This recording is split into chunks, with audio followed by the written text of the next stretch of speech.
So Cruz says yesterday, and he can't get to 1237, but neither can Trump. What?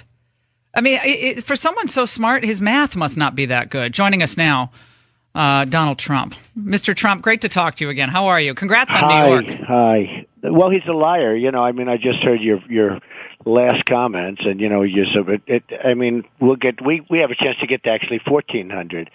But when Cruz says, "Oh no, Trump can't get there," that's why we call him Lion Ted Cruz. He can lie with the best of them. He's unbelievable. By the way, everyone was talking about your pivot. It's so funny how on cable television, and Mr. Trump, you're so used to it over all these years, but right. The cable television, it's like there's one room where they write the chyrons at the bottom of the screen, and the same chyrons appear show after show. Pivot to presidential tone. And so last night when you're out and back to the Lion Ted thing, and right. They were like, people were so excited that you were back to Lion Ted because it's gotten boring already. Well, it's true. If you were, when I'm presidential, I always say I'll be presidential at the right time, and I do it. I have my presidential moments, but I said, but people are going to be so bored. They're going to be so tired. Do you know if I ever went to a rally? We had, I guess, 15,000 people last night, and if I ever went to a rally where I was, where I wasn't having fun and where we're all not having fun. I mean, look, the subject is bad because our country is doing so badly, but there's a lot of hope too and a lot of potential. But if I was going to be, as we say, presidential, meaning, that's a lot of things would change. I think most of the people would leave by the time I finished. It would be quite boring. I'm originally from Glastonbury, Connecticut. My dad worked right. at Pratt & Whitney Aircraft, which has been, really shrunk down quite a bit. Right. My mother was a waitress till she was 74 years old. So we were very middle class. And, Connecticut was always a very reasonable, kind of common sense state. And you saw lots of manufacturing ultimately leave the state, as it did Rhode Island and as it had Massachusetts. I think How about General Electric leaving Connecticut? Total That's to me disaster. Unbelievable. Well, I just think that this is kind of the revenge of the northeastern blue collar workers, and I think they're now having their moment, and they haven't had a moment in a long, long time. Well, those are my people. Those are the people I've liked. All my life I've liked them. In fact, somebody said, you've made all this money and you live on Fifth Avenue and all this. What is it? The people I best relate to is exactly that group.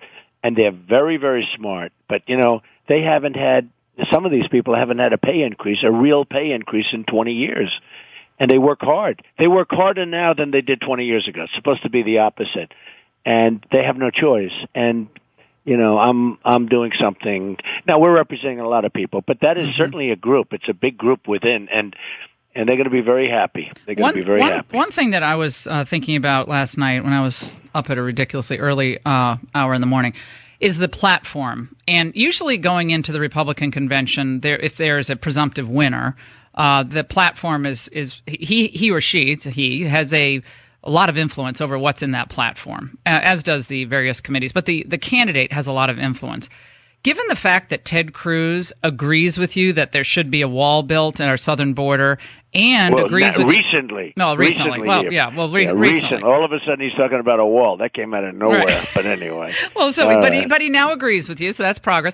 And he agrees that the Trans-Pacific Partnership is a bad deal. Since you both agree on those two really important things, would you consider, approaching your campaign approaching his campaign to say, let's insist, regardless of what else happens, that those two things are preeminent in the GOP platform? Not a bad idea. I will say he was also in favor of the TPP, and he came out and he was very much in favor.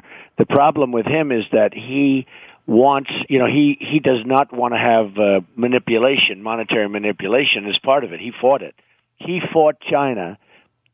I mean, if you think about it, he fought from having, China's not actually in it, but China will someday come into it. You watch through the back door later on, a couple of years from now. But he doesn't want to put monetary manipulation clauses in the TPP. He fought it. And I can't understand why, other than there's obviously a group of people that, gives him a lot of campaign contributions that doesn't want it, because that's the only reason you can want it, because that totally destroys it. But will you say in the platform? Deal. Yeah, will you say in the platform, no? Will you insist that in the platform the TPP not be approved moving forward? Oh, yeah, sure, I would. I've been fighting it from the beginning. As soon as I heard it. It's 5,000 pages, and every one of the countries have read each word of each page. we probably haven't even looked at it. It's like Obamacare. It was thousands and thousands no one of even pages. read it. Nobody read it.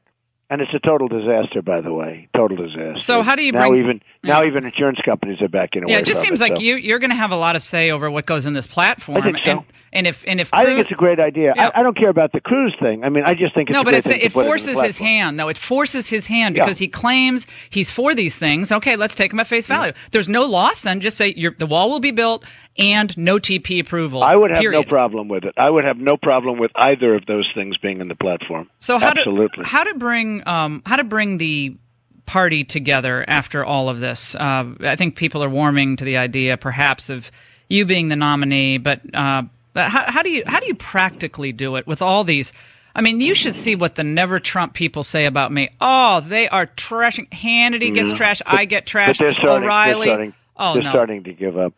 We may end up with 1,400. By the way, I mean there's a route to 1,400. We're doing very well. We're leading all 5 states, which is going to take place on Tuesday, and I think my smallest lead is 20 points, the smallest, and it's been. But how do you bring them together? Like, how do you what's your message to the donors and the members of Congress who are for Jeb and Rubio? I mean, there are a lot of them. What's your message? And they were hard hits. We were fighting hard, and they were fighting hard. In all fairness, and sometimes that's tough. But I'll tell you this, Laura. I haven't said this very often. I'm getting phone calls right now. Even today, I just got one. I just hung up with one. That if you heard who these people are. People on television that you would say no way they could ever support. They're committed morally in every way and religiously from never, ever even talking to Trump. And I'm hanging up with people that want to get on the Trump deal. And I'm saying, I even said to one of them 2 days ago, I said, I mean, I love to have you. I think it's a great honor, but a very important person. How do you possibly do it? In other words, he said such bad things. I said, how do you do it? He said, "Oh, that's no problem." Now, you know why? Because they're politicians. That's what they do. They have no problem. In other words, he said things that were so onerous, so horrible. And I actually asked him. I said, "It would be great to have you, but how do you do it? How do you go from that position to being I support Donald Trump?" He said, "Absolutely no problem." Craven. That's why. I mean, they're all going to come crawling back, though. Yeah, no, and I hope it's not crawling. I hope they just come back. I hope they come galloping back. Because we'll beat Hillary. We're going to beat Hillary. And we're going to beat Hillary in so many different ways, but we're going to beat Hillary. And, because we're going to do things that she can't do. Number one, I have the jobs program. There's no way she can compete with me on jobs and bringing jobs back and keeping our jobs here. And, if you look at her husband signed NAFTA. NAFTA was Bill Clinton. And NAFTA's destroyed our country. NAFTA was the beginning of the destruction of manufacturing and other things in this country. And that was Bill Clinton. Well, Hillary's going to try to convince Mr. Trump, of course, and you know this already, Hispanic and African-American voters, that you and your supporters are intolerant, racist, and not empathetic. Yeah. So how do you overcome their argument? Well, I can foresee big protests in California when you go there. Yeah. I'm going to go to one of your events out there. I actually think I'm going to win the African-American vote, okay, and because they get it and they want jobs. I'm going to bring back jobs, and I'll be fighting that. I mean, I had somebody said very nicely last night. Bill O'Reilly, your friend, was and he was very nice last night for a change, right? For a change. And he said one of the most important things he's ever seen in all of his lifetime was Donald Trump, and what we've done. I saw that. And one, which was a big statement, right? I mean, that was he coupled it with, Kennedy, the assassination, and I'm saying, whoa. Otherwise, they'd be right. Yeah, otherwise, you could use this joke with them next time, Mr. Trump. Otherwise, you can say, Bill, I'm just going to try to avoid the opportunity of your being able to write killing Trump. Okay. Yeah, no, I know. We're going to try and stay around. But, it was a very nice thing that he said, honestly. I have a lot of respect for Bill O'Reilly. And he was saying, you took down 17 senators and highly respected, these were and are, for the most part, and are really highly respected people. These are top senators, top governors. Free media. You've gotten free media. You've gotten $1 trillion with the free media, they're saying. I don't know. But I can tell you, I beat every one of them. Now I have to beat Hillary. Hillary's not as good as some of the people I beat. So why wouldn't I be able to beat her? And when I went, you were a believer pretty early on. I mean, you've known me a long time, but a lot of people said, you got to be kidding. why is Trump running? And he's just doing it for fun and everything else. And then one by one, they started going. Well, the two issues that you hit that all these other people were running away from or frankly misrepresenting on, which was trade and immigration. Yeah. Two issues now that have had a profound effect. I listened to Cruz's speech the other day, and it was like a carbon copy of what I've been saying for 5 years. He finally got it. But he won't do it because it's not really from the heart. He doesn't really believe it.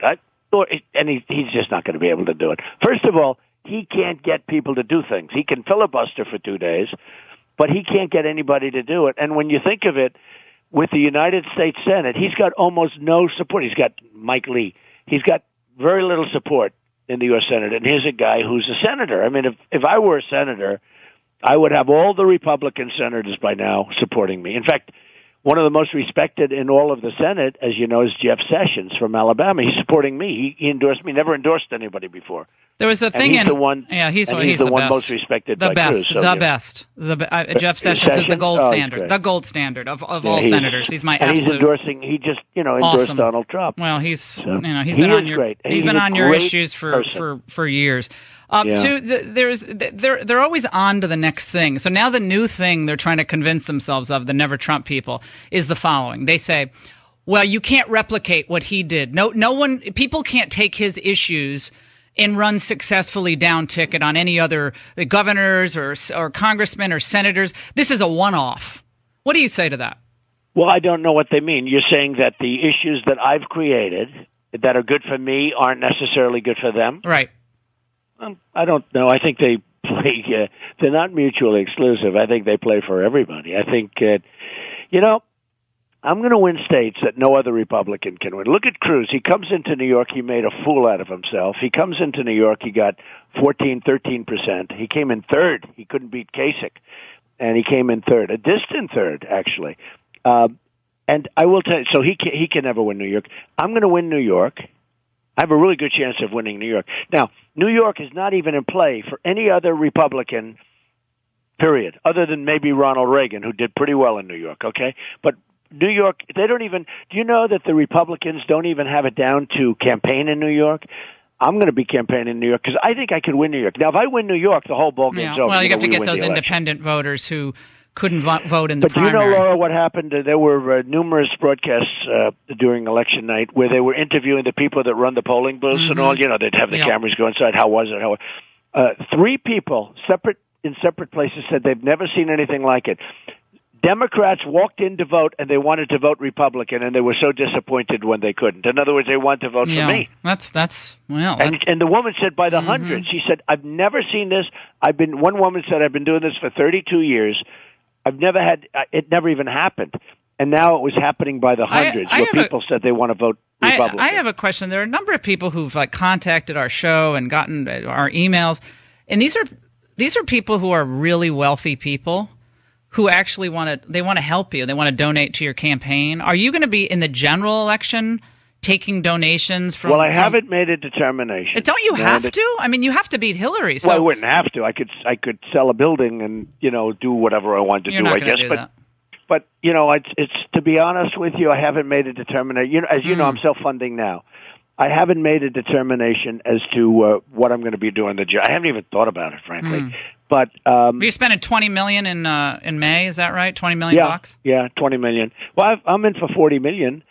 Now, that's a lot of money, but it's less money than all of these politicians have spent, and I'm in first place by far. I've got millions of votes more than Cruz, and I have 300 delegates more also. The good thing, with all this stuff. The good thing, Mr. Trump, and we're out of time, but the good thing is that all the people who ran against you and said you were going to go down in defeat and it was embarrassing for the country, they can maybe all be on the next Celebrity Apprentice or Dancing with Stars or something. That's true. That's true. They're all saying, I'll do great against Hillary. Like Kasich said, he'll beat Hillary. He hasn't had one negative ad. As soon as they put on a negative ad about Kasich, he's going to collapse. Donald Trump, it is so great to talk to you. Congrats on New York. We'll see you on the trail. Thanks so much. We'll take a break.